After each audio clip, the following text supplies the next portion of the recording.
Let's cook tinolang manok.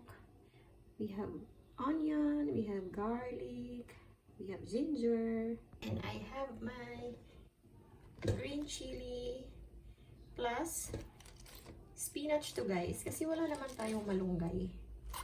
Because we are far away from Philippines. So, pwede na yan. We have our papaya. A little bit ripe. Kasi nung nabili siya, medyo hinog na siya guys eh. Pero I tried to freeze pa din to save it. Kasi it's a big portion yung papaya. I cannot cook in one cooking lang. So, hinati ko siya. So, ito na yung leftover.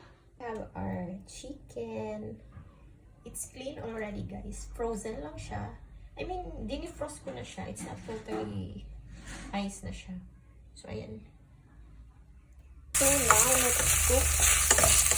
Muna ko muna yung ginger para lumabas yung aromatics niya.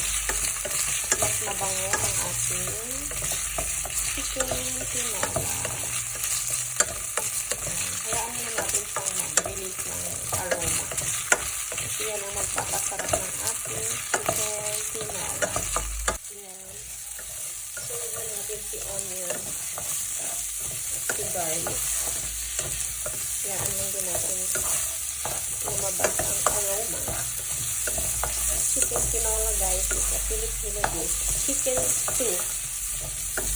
I used to cook soup for our lunch kasi I have 2 kids. So, mas gusto ko na pag kumain sila masabaw-sabaw. Yung mga Filipinos love sabaw. Hindi natin maiwasan yun. I mean, we are living abroad here in Serbia, but I still want them to adapt what we have in the Philippines. I'm also doing some Serbian food din naman, but not all the time because hindi ko pa siya ganun kagamay. I used to watch in YouTube in case may gusto akong i-try.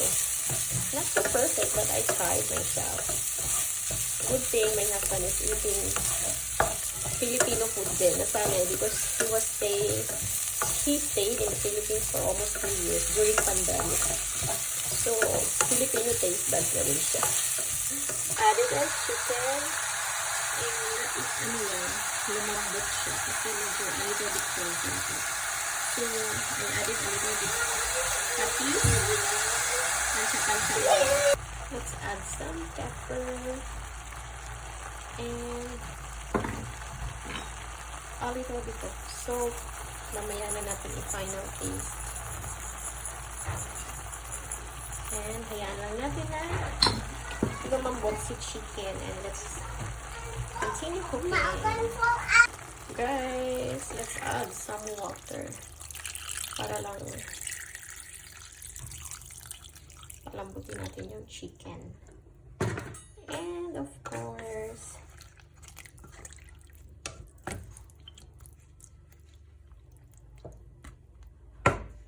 we have our chicken cubes.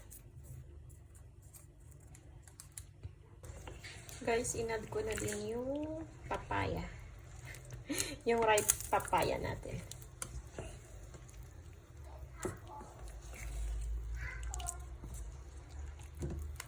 Oops. Hintayin lang natin lumambot si papaya.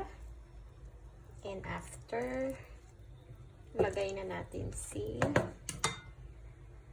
spinach and sili. Although tinimplahan ko na siya, okay na siya. Malambot na ang papaya. Guys, laki ng sili nila. Inad ko na yung chili. Plus, dahan-dahan na natin si spinach.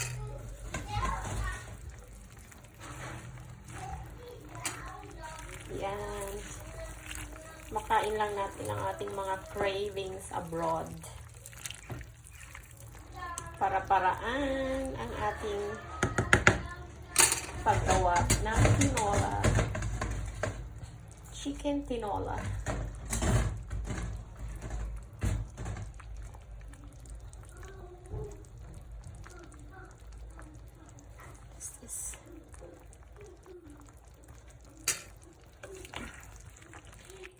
I-off ko na din yung ano guys, yung lutuan kasi may init pa naman siya.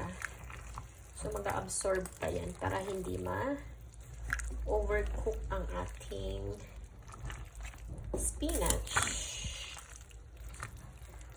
Kumbaga yung natirang init na lang ang mag-cook sa kanya. Here is our tinolang manok. Are you excited for the tinolang manok, Marco? Huh? What is Mama cooking? What is Mama cooking? You have to talk quiet too. Huh? Do you like tinolang manok? Close it.